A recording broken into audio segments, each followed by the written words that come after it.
Hold on, let me be straight with you.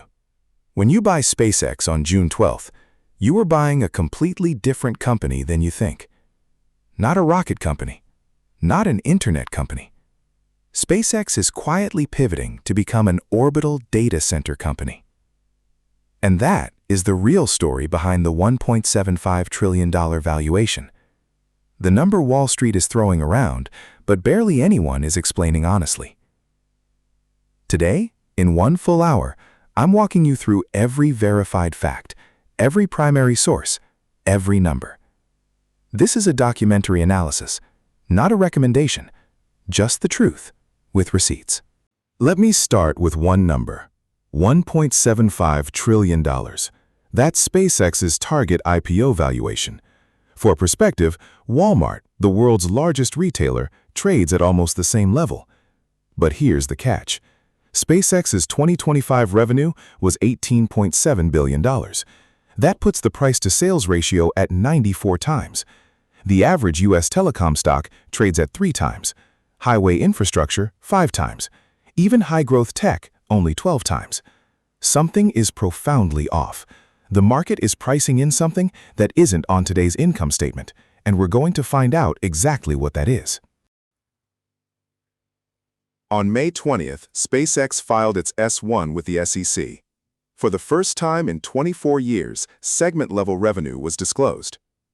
Total 2025 revenue, $18.7 billion. Connectivity, which is Starlink, $11.4 billion, 61% of total.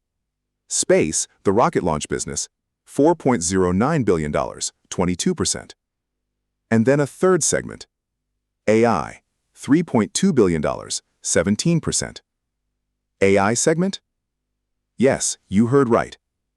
SpaceX is no longer just rockets and satellites. Listen carefully. SpaceX has absorbed xAI. That's why Musk now holds 85% voting control of SpaceX. 3 companies, 1 ticker. This matters more than people realize. xAI is the AI company Musk founded in July 2023. They build Grok, the ChatGPT competitor that lives inside X. In April 2026, xAI was absorbed into SpaceX as a fully owned segment. So SpaceX is now rockets, plus satellites, plus AI models, plus the data center infrastructure they're planning to put in orbit, all under one roof. Musk's vision becomes clear. This isn't a simple IPO. This is the consolidated public listing of Musk's entire space and AI computing empire. Everything from physical launch hardware to language models, vertically integrated, then dropped onto Nasdaq with a single ticker on June 12th. The S-1 explicitly states it. SpaceX plans to deploy orbital data centers starting in 2028. The document is public. You can read it on SEC EDGAR. And this is not boilerplate research and development language. On April 22nd, Reuters reported the exact filing wording. SpaceX wrote, quote, "Unproven AI space data centers may not be commercially viable," end quote. Why does that specific language matter? You only insert risk disclosure like that in an SEC filing when the underlying business is real enough to need legal protection. R&D stage projects don't get this treatment. Only commercial stage uncertainties do. SpaceX is telling the SEC this is real. Crisp, one more data point before we move on. SpaceX revenue history.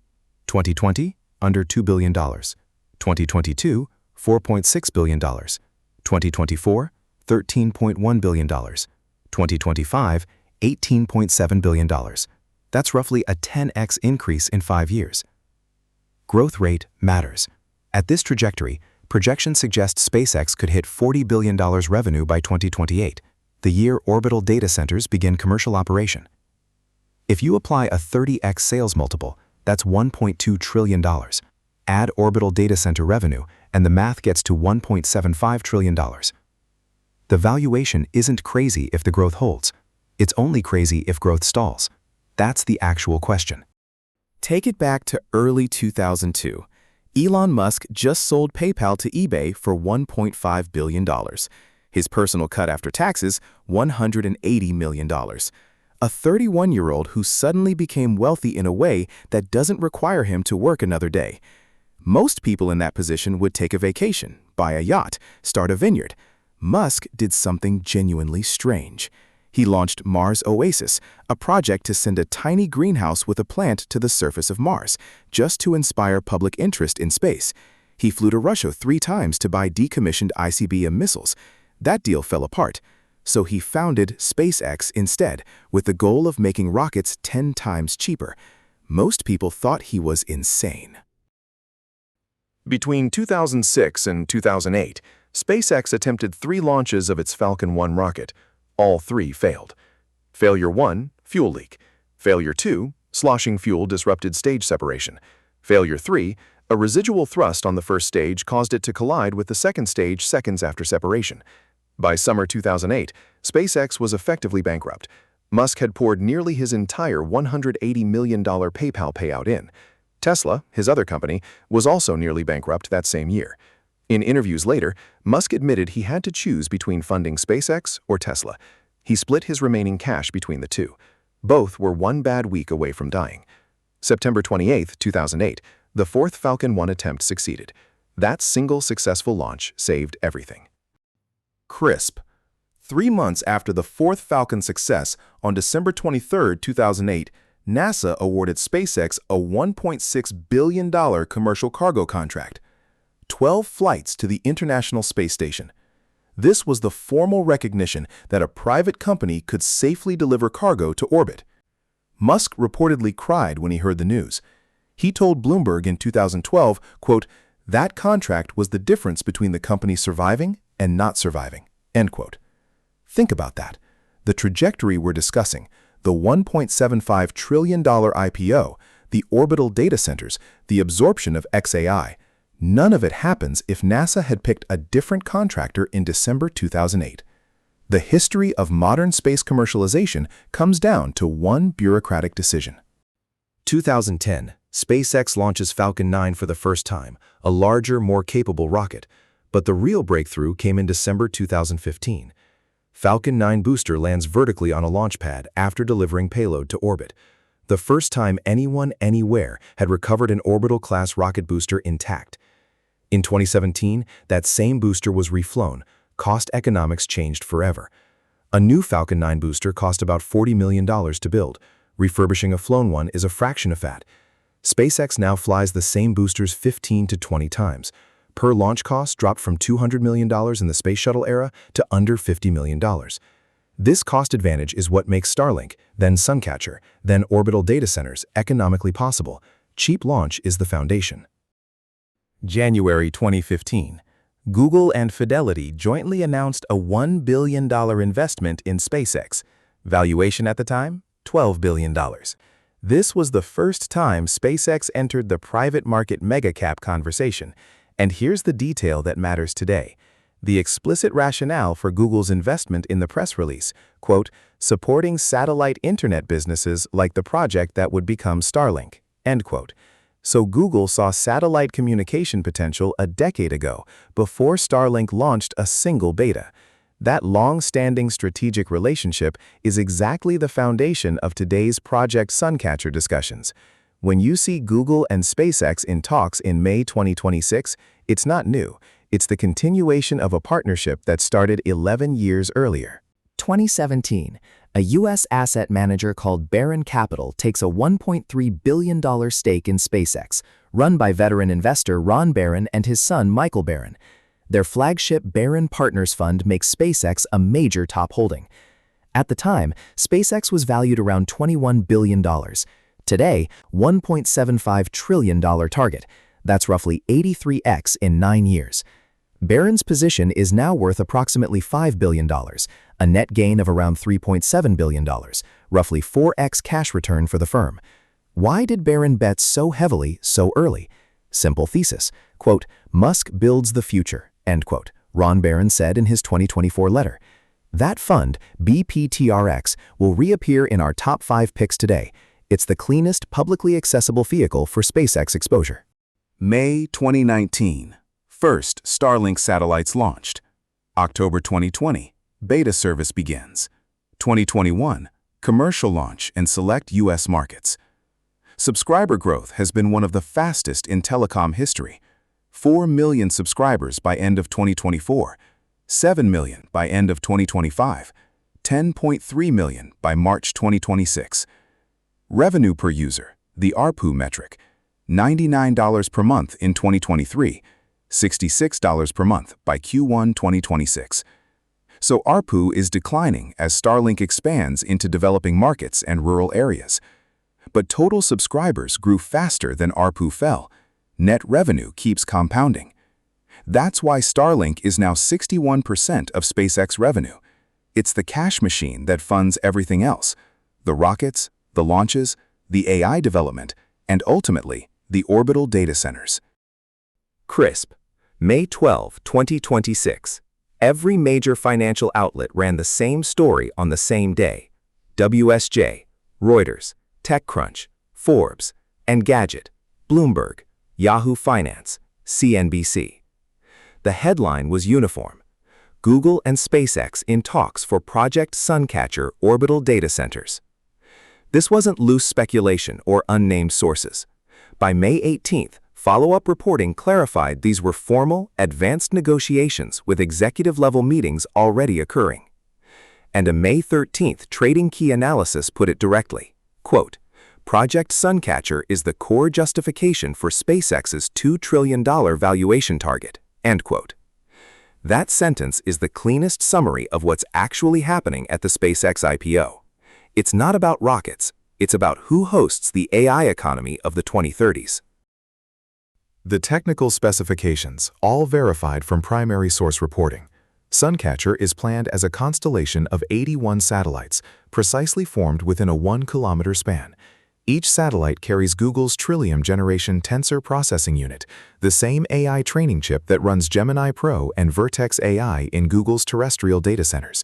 Inter-satellite communication via laser links, the same Starlink mini-lasers SpaceX already deploys, repurposed for compute traffic. Power per satellite, an estimated 30 to 60 kilowatts of solar generation. For comparison, that's roughly equivalent to powering 30 to 50 modern homes, but for a single AI training compute mode. At full constellation scale, total system capacity rivals a mid-sized terrestrial data center. Crisp. The biggest single technical milestone you've never heard about. Google's engineers tested the Trillium TPU under particle accelerator simulated low Earth orbit radiation conditions. Total ionizing dose, the metric that measures cumulative radiation exposure on electronics, was simulated at orbital service life levels. Result? No damage. The chip continued operating with no measurable degradation. Why does this matter? Most consumer-grade silicon dies in months in unshielded LEO. Designing radiation-hardened chips traditionally takes a decade and costs hundreds of millions. Google validated commercial-grade TPUs work in orbit without bespoke hardening. That's the engineering equivalent of cutting the development cycle in half. It's the unlock that makes Suncatcher economically possible right now, not in 2040. May 7. Space News reported, Anthropic, the maker of Claude, is officially evaluating using SpaceX orbital data center capacity. Anthropic isn't just a customer. It's OpenAI's strongest competitor and the second most valuable AI lab in the world. Its valuation hit $61 billion in late 2025 funding rounds. What it means in practice: Suncatcher is being designed not as Google's in-house infrastructure, but as a multi-tenant cloud platform that other AI labs can rent. Think AWS, but in orbit. SpaceX as the landlord, Google as the anchor tenant, Anthropic as the second tenant, and OpenAI as the obvious next conversation. If this customer mix solidifies, Suncatcher could capture a meaningful share of global AI compute spend. Frontier model training alone is projected to exceed $200 billion per year by 2028.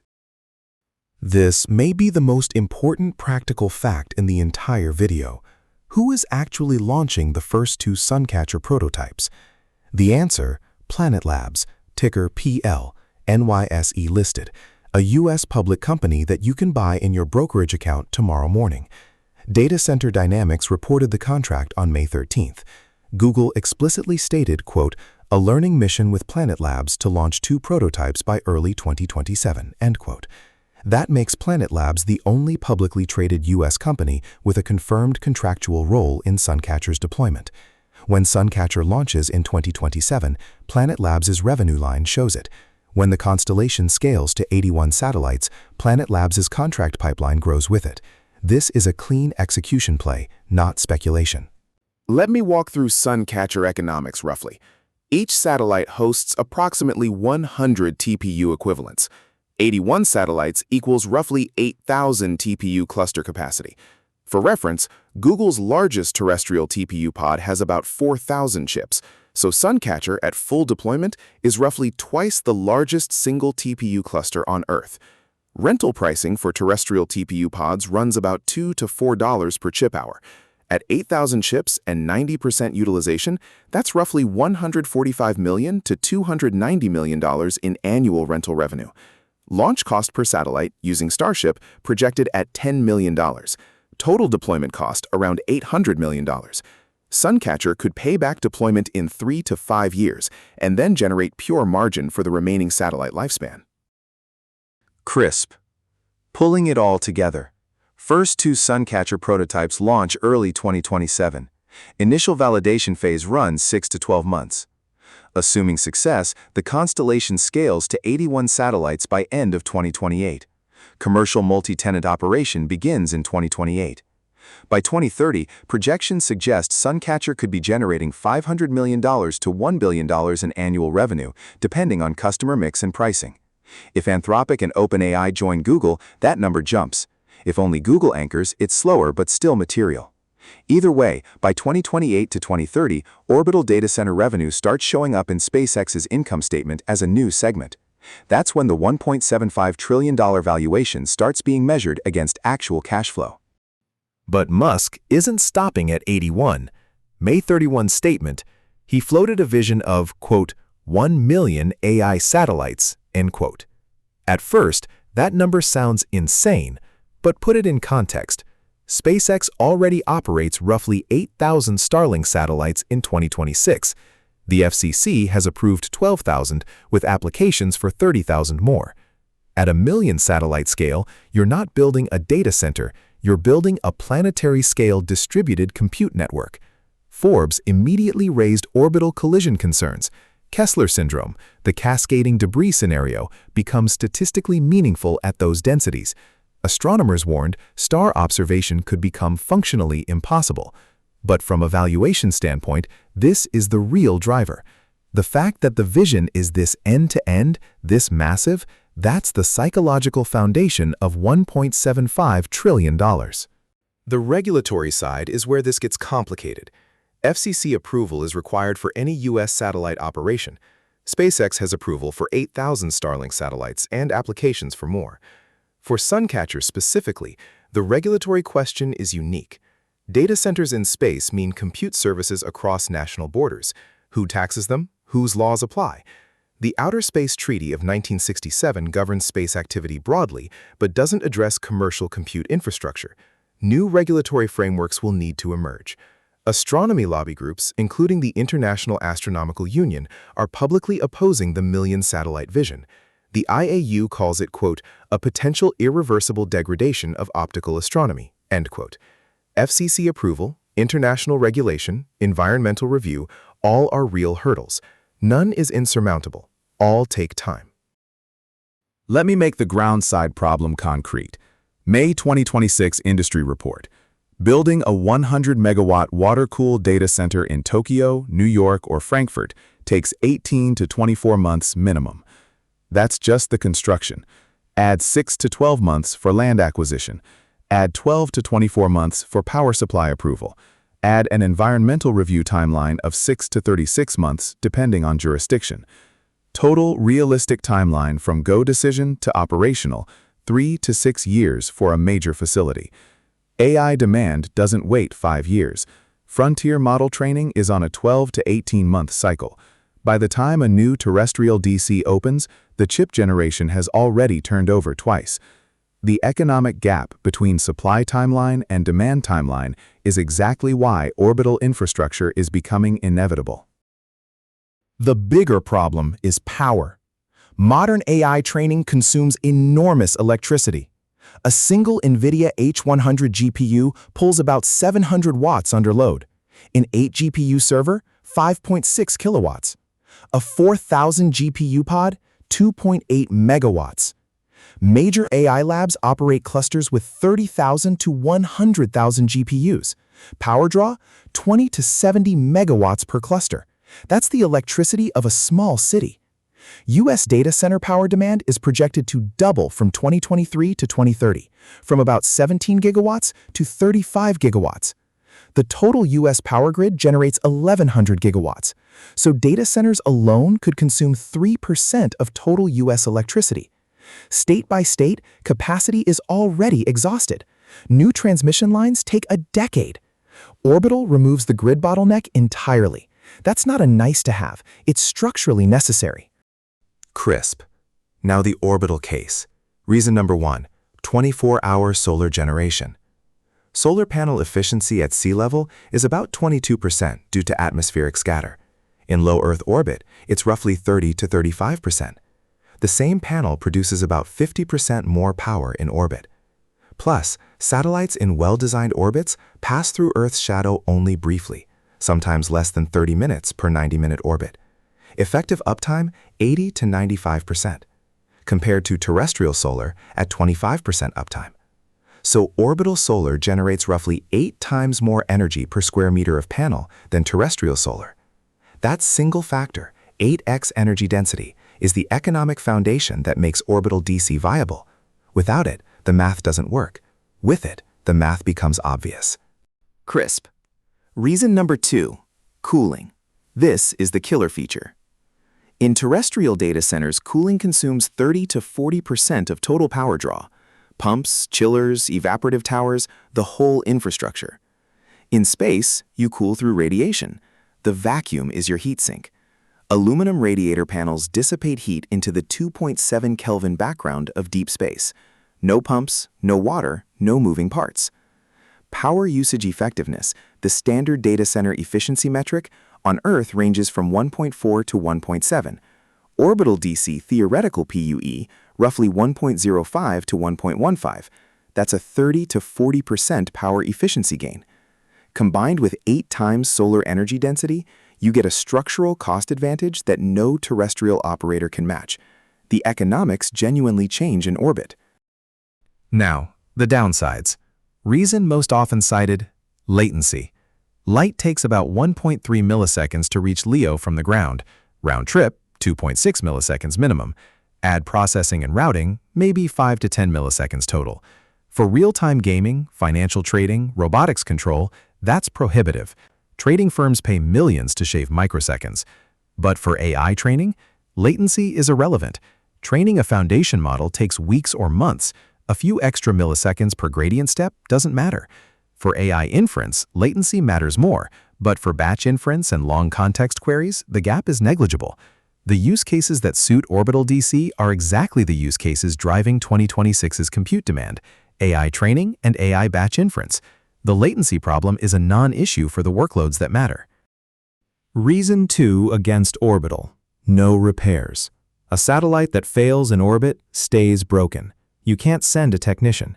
You replace, not repair.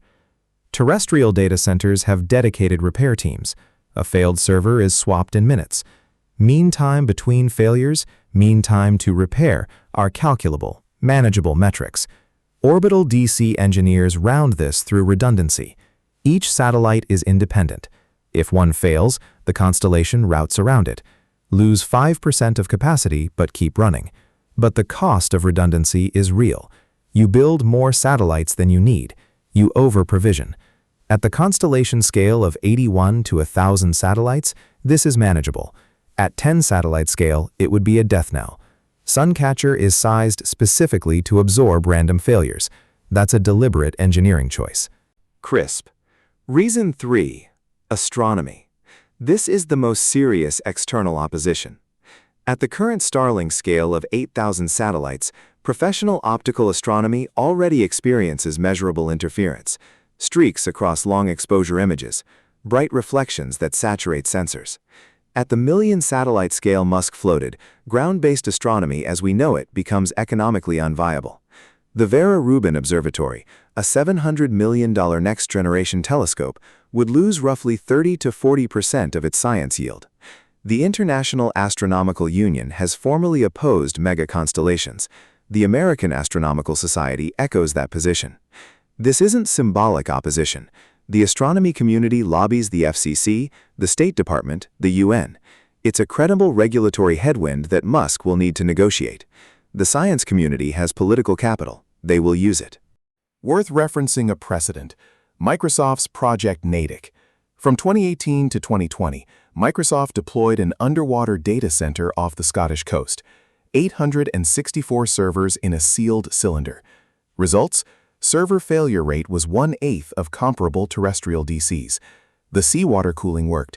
The hardware survived. The concept was technically validated. But Microsoft terminated Project Natick in 2024. Why? 3 reasons. Repair impossibility, just like Orbital. Limited scalability, you can't put underwater DCs everywhere.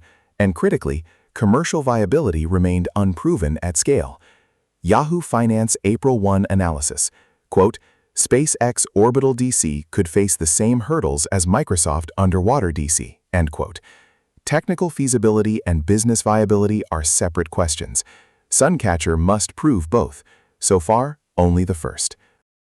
The single most important fact in this chapter: SpaceX itself disclosed to the SEC that commercial viability is not guaranteed. Reuters April 2026 report. The exact filing language.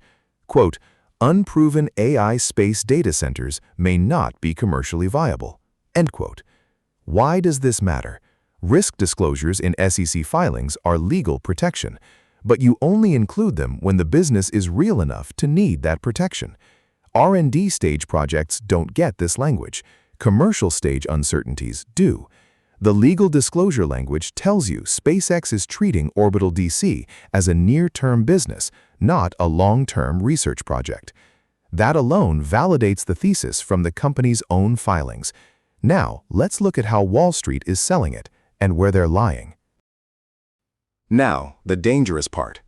Over the last 30 days, U.S. financial media and brokerages have aggressively marketed 2 stocks as, quote, SpaceX winners, end quote. Rocket Lab, ticker RKLB, and AST SpaceMobile, ticker ASTS.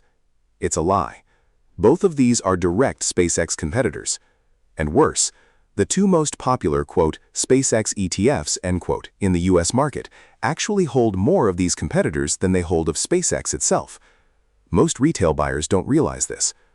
In the next 8 minutes, I'm going to walk through each imposter, name them by ticker, and show you the data. If you've been told to buy these for SpaceX exposure, you need to hear this. First, RKLB, Rocket Lab. Founded 2006, based in Long Beach. They build the Electron small lift launcher, and they're developing Neutron, a medium lift rocket scheduled for first launch in 2026, where they compete with SpaceX. Electron competes with Falcon 9 rideshare in the small-sat market. Neutron competes with Falcon 9 in the medium lift market, exactly where most SpaceX revenue comes from. NASA and Space Force contracts are competed between RKLB and SpaceX, same RFPs, same bid evaluations. In 2025, RKLB won $515 million in DoD contracts that SpaceX also bid on. When SpaceX captures more launch market share post-IPO, which it will with the capital raise, RKLB loses business. They are not partners, they are zero-sum competitors fighting for the same federal dollars. Second, ASTS, AST SpaceMobile, launched its first commercial satellite in 2024. Their business model? Direct-to-cell satellite communication with standard smartphones.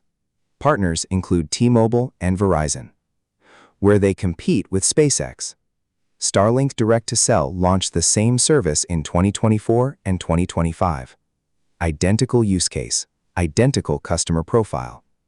Both companies have agreements with T-Mobile. T-Mobile cannot meaningfully promote both. The carrier will eventually choose one primary partner. Bandwidth, constellation size, and infrastructure economics all favor SpaceX. SpaceX has 8,000 satellites. ASTS has fewer than 100. When SpaceX IPO capital accelerates Starlink direct-to-cell rollout, ASTS loses ground. The competitive trajectory is clearly against ASTS, not for it. Now the worst marketing trap. The most popular, quote, SpaceX exposed, end quote, ETF in the US market is the NASA ETF, officially TAMA Space Innovators. $2.6 billion in assets, 30-day price gain, plus 30%.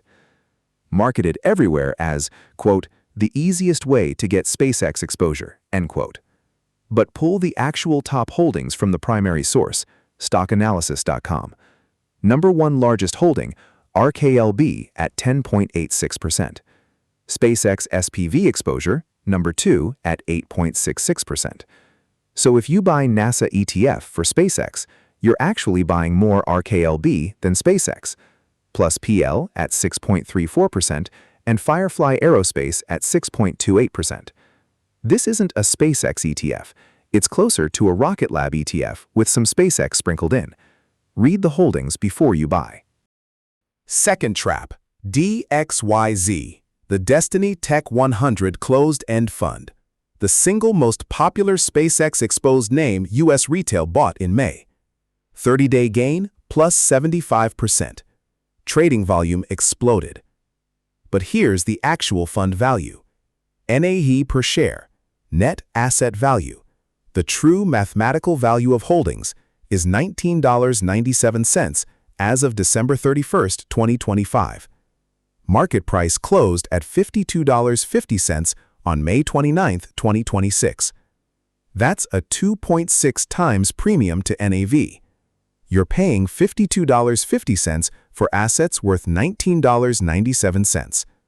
Post-IPO, that premium is structurally likely to compress, meaning DXYZ could decline 30 to 50% even if SpaceX itself rises. On top of that, on May 29th, DXYZ announced a $1 billion secondary offering. Dilution risk added directly on top of the premium risk. This is the worst positioned, quote, SpaceX play, end quote, retail is currently buying. History proves it. Sympathy plays around major IPOs drop the hardest after the event. 3 structural reasons. 1. Capital rotation. After IPO, money flows from sympathy plays into the actual IPO stock. The sympathy plays get drained. 2. Valuation reset. The IPO sets a new valuation benchmark that recalibrates how the competitors are priced. If SpaceX IPOs at a high multiple, competitors get re-rated downward in relative terms. 3. Hedge fund hedging. Trading desks use sympathy plays as short hedges against IPO price discovery uncertainty. They short RKLB, ASTS, NASA ETF in size while waiting for SpaceX to find its price. RKLB, ASTS, DXYZ, and the NASA ETF sit in the highest risk category for the 30 days immediately following June 12.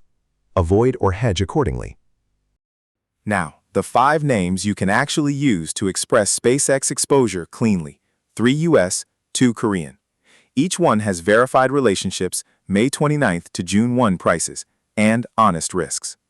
These are presented in the order of cleanest exposure first, most speculative last. Pick one, pick all 5. Build a basket. That's your call. This is not a buy recommendation. This is a documentary analysis of available instruments. All investment decisions are your own. Talk to a registered advisor. Let's begin with the cleanest, most underrated SpaceX exposure vehicle available to U.S. retail, a traditional mutual fund that gives you more SpaceX per dollar than any closed-end fund or ETF on the market. Crisp. Pick 1. BPTRX, Barron Partners Fund, a U.S. mutual fund, listed under the Barron Capital family of funds. Verified. SpaceX accounts for 33% of the portfolio, the single largest holding of any fund I tracked. Barron's commentary, quarterly, quote, SpaceX remains our highest conviction position, end quote. Barron Capital began with a $1.3 billion stake in 2017 at roughly $21 billion SpaceX valuation. By 2026, that position has generated approximately $3.7 billion in unrealized gains. Critical structural point. This is a NAV-traded mutual fund. No premium to NAV problem like DXYZ. As SpaceX value gets recognized, the fund's NAV adjusts mechanically. If you want the single cleanest available SpaceX exposure for US retail, BPTRX is the answer. Full stop. BPTRX strengths beyond the SpaceX exposure. The fund holds 30 to 40 high-conviction U.S. growth stocks. Outside of SpaceX, top positions include Hyatt Hotels, FactSet, Vail Resorts. So you're getting SpaceX as the anchor, with a diversified growth stock portfolio as the rest. May 29 close, $252.82. 30-day move, plus 1.24%. Notice that, plus 1.24%, not plus 75% like DXYZ. The fund didn't get caught in the IPO speculation bubble because it's NAV priced. Sell the news risk is minimal. Weaknesses. Mutual fund minimums vary by brokerage, typically $1,000 to $2,500. Expense ratio is 1.30%, on the high end. Only available through full-service brokerages, not most discount platforms. But if you can access it, BPTRX is the first candidate. Crisp. Pick 2. XOVR. E-shares Private Public Crossover ETF. NYSE listed. SpaceX is approximately 20% of the fund. Being an ETF, it trades at NAV via creation and redemption mechanism. May 29th close, $20.44. 30-day, plus 11.33%. 7-day, plus 5.63%. Steadier than DXYZ. More dynamic than BTRX. Other major holdings include a mix of private and public names. SpaceX, OpenAI exposure, Stripe, Anthropic via secondary positions. So you get SpaceX plus diversified exposure to other late-stage private tech unicorns. AUM is around $400 million. Modest size, but liquidity is improving as IPO season approaches. If you want a clean, ETF format, NAV-priced way to express SpaceX exposure, plus exposure to the broader pre-IPO tech ecosystem, XOVR is the option. XOVR strengths. 20% SpaceX. ETF format means daily liquidity, intraday trading, easy access via any U.S. brokerage. No NAV premium structure because the ETF creates and redeems shares to keep price near NAV. Tax efficient via standard ETF treatment. Lower minimums than mutual funds. Weaknesses. SpaceX exposure is meaningful but diluted versus BPTRX's 33%. Expense ratio is 0.84%, moderate. AUM modest. Best fit. Investors who want SpaceX as a core position but also want broader unicorn exposure. Or investors whose brokerages don't offer barren capital funds. As a complement to BPTRX, XOVR is excellent. As a standalone, it's solid but not optimal. Pair them for the cleanest exposure structure. Crisp. Pick 3. Planet Labs. Ticker PL. NYSE listed. This is the freshest finding from the May 2026 reporting cycle. Planet Labs has a contracted role in Project Suncatcher as the launch partner for the first prototypes. Data Center Dynamics, May 13. Google explicitly stated, quote, a learning mission with Planet Labs to launch the first 2 Suncatcher prototypes by early 2027, end quote. May 29 close, $51.14. 30-day plus 32.9%. 7-day plus 20.4%. Volume 18.7 million shares on May 29, 84% above the 30-day average. Strong institutional accumulation pattern. Planet Labs is the only publicly traded U.S. company with a confirmed contractual role in Suncatcher's deployment. Direct execution leverage to the Orbital data center thesis. Now, the problems. Planet Labs' 52-week range is $3.66 to $51.76. That's roughly 14 times in 1 year. The stock is essentially at the 52-week high right now. Suncatcher expectations are largely priced in already. Sell the news risk is among the highest of the 5 names in this list. If Suncatcher launch is delayed even 6 months, the stock could give back 30 to 50%. Profitability? Forward PE is negative 2,272.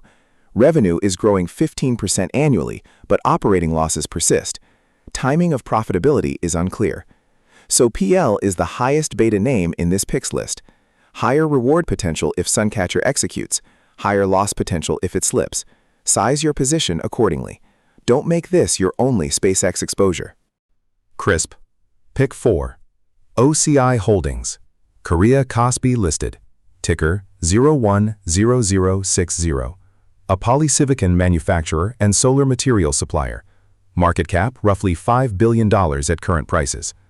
The key catalyst, Hana Securities Equity Research Report dated May 25. Quote, OCI Holdings is highly likely to supply polysilicon to SpaceX for solar panel manufacturing. End quote.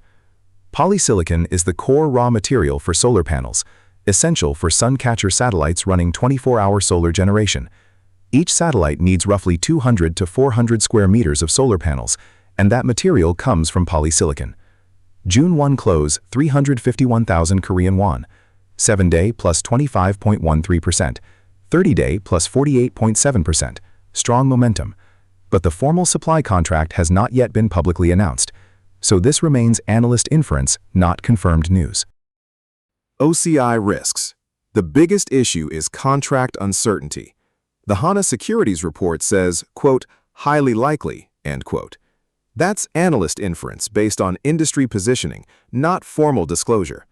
Until SpaceX or OCI files a formal supply agreement announcement, this remains speculative. And 30-day plus 48.7% means expectations are heavily priced in. If the deal doesn't materialize or comes at lower volumes than expected, downside is meaningful. Plus, Korean stock market volatility. The Kospi has been on a tear in 2025 to 2026, but is exposed to currency risk and geopolitical risk involving North Korea. Foreign investors in Korean stocks face exchange rate headwinds. Still, in the Korean market, OCI is the strongest SpaceX supply chain candidate. Just understand the contract status before sizing. Pick 5. Mirae Asset Venture Investment. Korea Kospi listed. Ticker 100790. This is a venture capital fund operating subsidiary of Mirae Asset Financial Group, Korea's largest asset manager. What's unique? The fund directly holds SpaceX equity through Mirae Asset's private investment vehicles. Yonhap Infomax confirmed this on May 27. Mirae's funds include SpaceX as a portfolio company at the series stage entry valuation. May 29 close, 49,000 Korean won. 7-day, minus 12.97%. 30-day, plus 23.9%. So the stock surged in early May, then entered a 13% pullback in late May. This makes Mirae Asset Venture Investment the closest publicly traded Korean equivalent of DXYZ, but without the same premium to NAV problem, because it's a regular corporation, not a closed-end fund. Different structure, similar exposure, different risk profile. Mirae Asset Venture Investment's strengths: direct SpaceX equity within fund holdings, NAV equivalent pricing because it's a stock, not a closed-end fund, Korean retail tax advantages for long-term holding, low expense ratio compared to U.S. options. Weaknesses: SpaceX is part of a venture portfolio, not the sole holding. The fund also holds Korean unicorns, biotech, fintech positions. So SpaceX exposure is meaningful but diluted. And the 13% pullback shows the stock can move quickly. CRISP. If you wanted to build a 5-pick basket, and this is hypothetical, not advice, here's how the weights could work. BPTRX at 40%, the anchor, NAV priced, highest exposure per dollar. XOVR at 25%, ETF format, easy to trade, broader unicorn diversification. PL at 15%, higher beta, direct Suncatcher partnership. OCI Holdings at 10%, Korea supply chain bet, speculative but high upside if contract materializes. Mirae Asset Venture at 10%, Korea direct equity exposure, currency diversification. Total basket exposure. SpaceX accounts for roughly 25% of total dollar weight through the various funds. Concentrated enough to participate, diversified enough to absorb single-name failures. But again, this is a hypothetical construction. Your own position sizing depends on your portfolio context and risk tolerance. Talk to an advisor. First historical case: Saudi Aramco. December 11, 2019 listing. Offer price, 32 Saudi riyals per share. Initial market cap, $1.7 trillion. Almost identical scale to SpaceX's target. The IPO itself was the largest in history at the time, $25.6 billion raised, surpassing Alibaba's 2014 record. Saudi government retained majority ownership and tightly managed the offering through Tadawul, the Saudi stock exchange. Coverage was uniformly bullish in the weeks before. Most analysts predicted strong, sustained upside. Saudi domestic demand was overwhelming. Aramco was already wildly profitable, over $100 billion annual net income, strong free cash flow, dominant market position in global oil supply. On paper, every condition for a successful post-IPO trajectory was in place. What actually happened? First trading week, Aramco rose 18%. December 17 to 18, 2019, the stock was trading well above IPO price. Then external shocks hit. OPEC negotiations collapsed in March 2020. COVID-19 demand destruction in March and April. Oil prices crashed. March 8, 2020, Aramco closed at 30.90 riyals, below the 32 riyal IPO price, minus 3.4%. By April, shares dipped below 28 riyals. Recovery to IPO price took until late 2020. The stock then traded sideways for over a year before resuming upward. Lesson: even with strong fundamentals, mega IPOs absorb so much capital that the initial euphoria often doesn't sustain. External shocks find their way in. Patience is the only protection. Second case, Facebook. May 18, 2012 listing. Offer price, $38 per share. Initial valuation, $104 billion, the largest tech IPO since Google's 2004 debut. Pre-IPO conditions, strong growth. Facebook had 901 million monthly active users at IPO. Revenue had grown from $777 million in 2009 to $3.7 billion in 2011. Mobile transition concerns existed, but ad business was robust. Coverage was uniformly bullish. Nasdaq had issues with the trading system on day one, delayed orders, confusion, but the stock opened. Underwriters increased pricing range from 28 to 35 to 34 to 38 days before, clear sign of strong demand. They priced at the high end. They also raised float by 25% at the last minute. Every indicator pointed to a big day. The market had different ideas. What actually happened? Facebook closed first week at $31.91, minus 16% from IPO. By end of May 2012, down 25%. By September 4, 2012, the stock bottomed at $17.55, minus 53% from IPO. Less than 4 months from listing. Tens of billions of dollars in market value vaporized. IPO price recovery? Not until August 2013. 15 months later. Investors who bought at IPO and held through the bottom needed serious conviction. But here's the twist. The story didn't end there. Facebook then ran from $38 to $382 over the next 9 years, a 10x return. Lesson: short-term traders got annihilated. Long-term holders made a fortune. The IPO timing was wrong. The thesis was right. Which one are you? Third case, Alibaba. September 19, 2014. Offer price, $68 per share. The largest IPO in history at the time, $25 billion raised, surpassed by Aramco 5 years later. Pre-IPO conditions, strongly profitable. Alibaba's net income was already over $3 billion. China e-commerce was exploding. Singles-day sales records set every November. The thesis was clear, the financials were strong, the demand was overwhelming. Day 1, the stock opened at $92.70, closed at $93.89, a plus 38% gain on day 1. By November 2014, shares cleared $110. By the end of November, hit $120. Sustained, persistent upward trajectory. So Alibaba is the counterexample. Not every mega IPO sells the news. Some keep running. The difference is fundamentals catching up to price. What made Alibaba different from Facebook and Aramco? 3 factors. 1. already profitable at IPO, net income over $3 billion, operating margin over 50%. The financials supported the valuation. 2. Clear, measurable catalysts.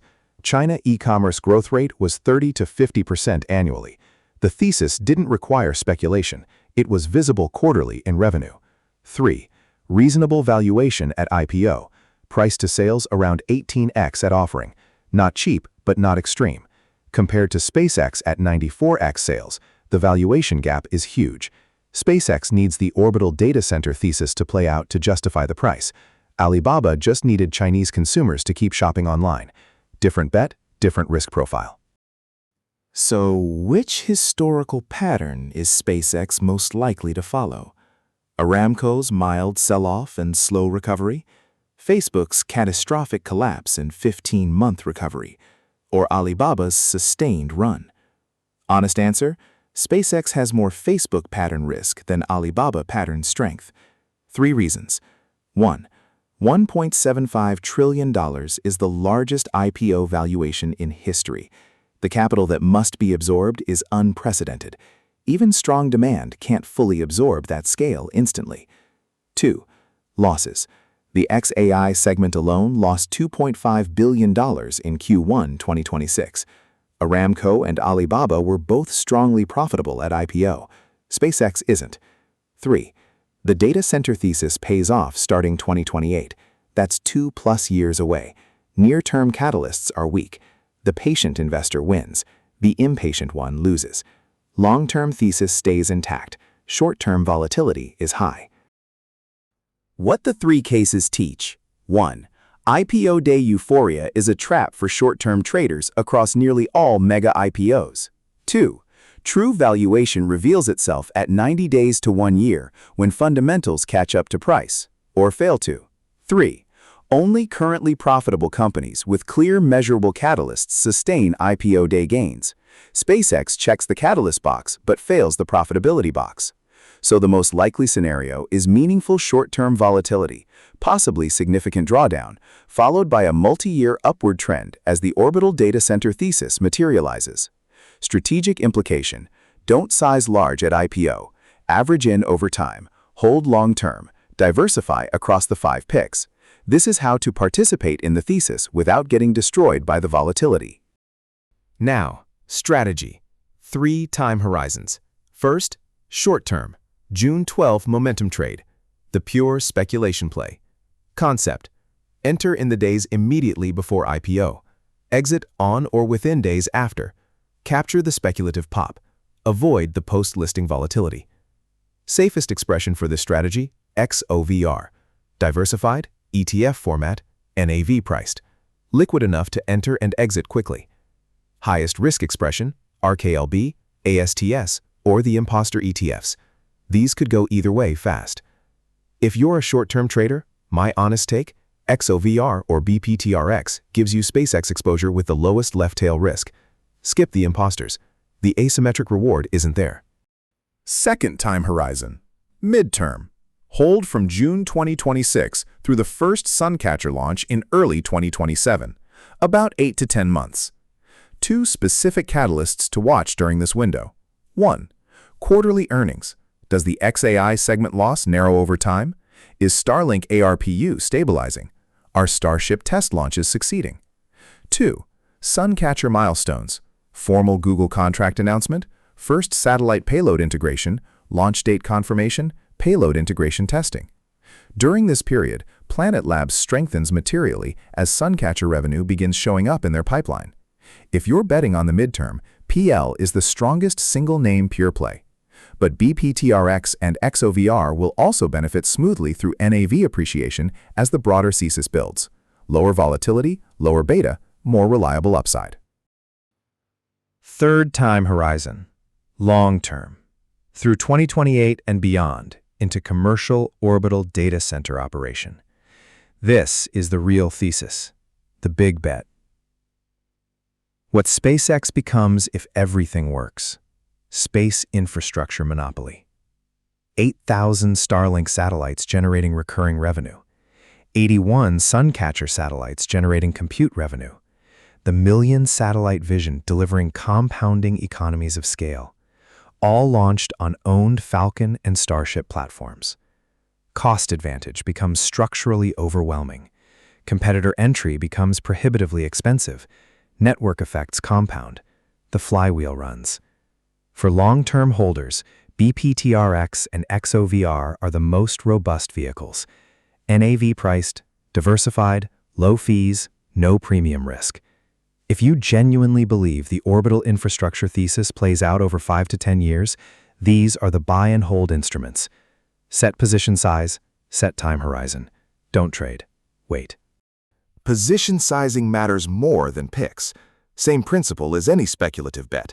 Only commit what you can lose without major financial impact. Total exposure to SpaceX-themed positions. 5% of total equity portfolio is conservative. 10% is reasonable. 15% is aggressive. Over 20% is concentration risk. And critically, never put it all in one name. Diversification across the 5 picks reduces single-event risk. One reasonable basket: BPTRX 40%, XOVR 25%, PL 15%, OCI Holdings 10%, Mirae Asset Venture Investment 10%. Adjust based on your personal risk profile, time horizon, and existing portfolio context. If you're 25 with a long time horizon, you can take more risk. If you're 60 nearing retirement, less. Crisp. Stop-loss discipline. Different rules for different horizons. Short-term traders. If a position is down 10% within the first week, take partial profits to lock in some. Trade the volatility, don't bet the farm. Mid-term holders. Reevaluate on hard fundamental deterioration signals. Examples: XAI losses accelerating quarterly. Starlink subscriber growth stalling. Suncatcher launch slipping more than 6 months. Long-term holders. Hold unless the Suncatcher project itself fails to launch by mid-2028. Volatility through that timeframe is noise. Real news is mission success or failure. The single biggest mistake retail makes: FOMO buying on IPO day, then panic selling on the first dip. Patience is the answer. Buy a thesis, not a price. Portfolio rebalancing as the trade evolves. Key principle: don't let winners get too concentrated. If PL doubles while BPTRX moves 10%, your basket weighting drifts. PL becomes oversized relative to BPTRX. Rebalance back to target weights periodically, quarterly or semi-annually. Equally, if one of the picks gets badly damaged, don't add more on the way down. Tempting, but a value trap risk. If the orbital data center thesis works, all 5 names will appreciate, just at different rates. Maintain discipline. Trim the overweights, add to the underweights if fundamentals confirm. This is boring portfolio management, but it's how IPO cycle returns get captured without IPO cycle damage. Patience plus discipline. One more strategy note for sophisticated investors: options-based expressions can refine the trade. PL has actively traded options. You could buy long-dated call options as a leveraged Suncatcher bet, accepting time decay risk, or sell put options to enter at lower prices if there's a pullback. XOVR and BPTRX don't have liquid options, direct equity only. One specific strategy worth considering: PL January 2027 calls cover the first Suncatcher launch window. If launches succeed, value compounds. If they slip, options expire worthless. Pure binary bet. For most investors, direct equity is simpler and adequate, but for those comfortable with derivatives, calendar spreads aligned to Suncatcher milestones can add precision. Just understand the asymmetric loss profile of options before using them. Crisp. Pick-by-pick risk summary. Honestly. BPTRX. Mutual fund minimums of $1,000 to $2,500 depending on platform. Expense ratio 1.30%. High. Only available at full-service brokerages. Not Robinhood, not Webull. XOVR. Diversification dilutes SpaceX-specific upside. If Suncatcher executes perfectly, BPTRX outperforms XOVR materially.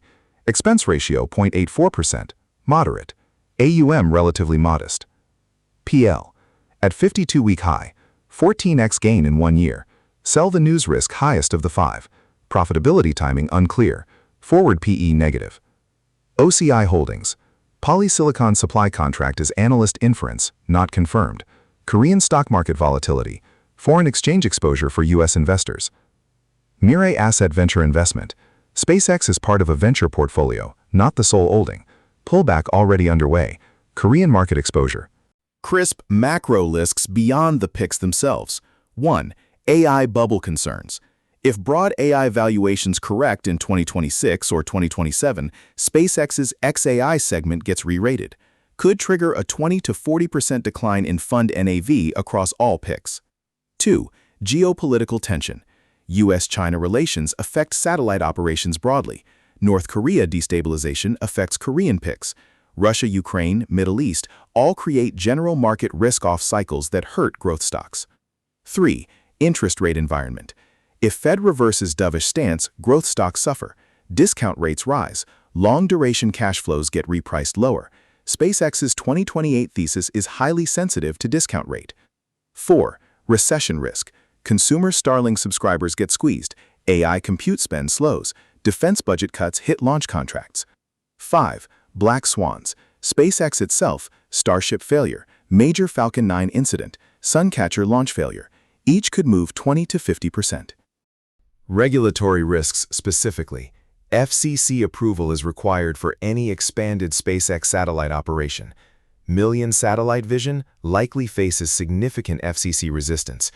Approval cycle, 2 to 5 years per major milestone. International Astronomical Union actively lobbying against megaconstellations. Their political pressure could meaningfully delay deployment timelines. Space debris liability is a real legal issue. Satellite collisions could trigger billion-dollar damage claims. SpaceX is investing in collision avoidance, but the math gets harder at scale. Governance concentration risk. Musk holds 85% voting power post-IPO. One person's decisions effectively determine company direction. Tesla precedent, public market correction when board governance is weak. Antitrust risk emerging. SpaceX's vertical integration, launch, satellites, networks, AI, data centers could trigger antitrust review under any future administration. Big tech precedent applies. None of these are deal breakers. All are real. If you take one thing from this hour, take this. Diversification is the only protection against the unknown.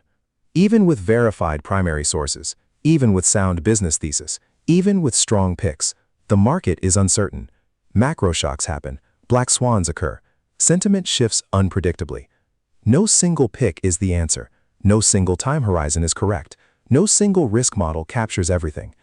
The honest stance is humility. Build a basket. Spread across picks, spread across time horizons, spread across structural risks. Then wait. If you do that, if you diversify across BPTRX, XOVR, PL, OCI Holdings, and Mirae Asset Venture investment, sized appropriately, held for the right horizon, you participate in the thesis without being destroyed by any single failure. That's the goal. Not maximum return, risk-adjusted return. Today's video is not a buy recommendation. It is documentary analysis. All investment decisions and risks are your own. Every figure presented here came from verified primary sources. SEC Edgar S1 filings, FINRA short interest data, Y-Finance daily price closes, Reuters, Wall Street Journal, Bloomberg, Space News, Data Center Dynamics. The fund holdings data was cross-referenced from multiple disclosure sources. Verify directly if any data raises questions. The sources are listed in the description below. And talk to a registered financial advisor before sizing positions. All investment carries the possibility of loss. Past performance does not guarantee future performance. This is education, not advice. Use it as a starting point for your own research, not as a substitute for professional guidance. 1 hour, 86 parts. Let me close with the 5 key conclusions. First conclusion, SpaceX is no longer a rocket company. The S1 filing explicitly shows 3 segments: Starlink, 61%, Launch, 22%, AI, 17%, and orbital data centers planned for 2028. The cover story you've been sold, rocket company, internet provider, is incomplete. The Truth is a vertically integrated space and AI computing empire planning to operate the world's first commercial orbital data center constellation. Second conclusion. The real valuation driver is Project Suncatcher. Google in formal negotiations. Anthropic exploring usage. Planet Labs as confirmed launch partner. Trillium QPUs validated for orbital radiation. First flight scheduled for early 2027. Commercial operation by 2028. That is the $1.75 trillion bet in one paragraph. Third conclusion. Wall Street's imposter plays. RKLB and ASTS as competitors. The NASA ETF holding more RKLB than SpaceX. DXYZ trading at 2.6 times NAV premium. All carry elevated post-IPO risk. Avoid or hedge them. Don't fall for marketing. Fourth conclusion. The 5 real plays. BPTRX. Cleanest exposure via Baron Capital's 33% SpaceX-anchored mutual fund. XOVR, diversified ETF format. PL, direct Suncatcher launch partner. OCI Holdings, Korean polysilicon supply chain. Mirae Asset Venture investment, Korean direct equity exposure. Each has different trade-offs. Build a diversified basket. Don't concentrate. Fifth conclusion. Sell the news risk is real. Historical precedents. Facebook collapsed 53% post-IPO before becoming a 10x winner.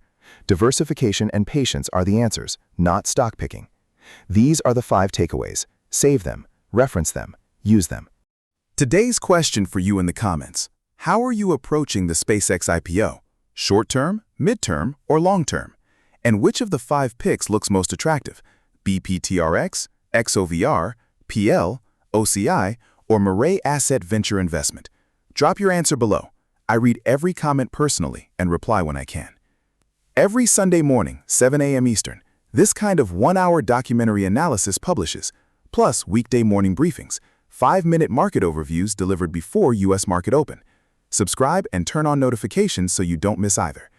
Next episode airs Friday, June 12th, SpaceX IPO Day Analysis, live commentary on first day trading, where the imposters went, how the real picks performed, whether the thesis got validated or punished. I'll see you on the IPO day. Thanks for watching the documentary. This was Seoul Street.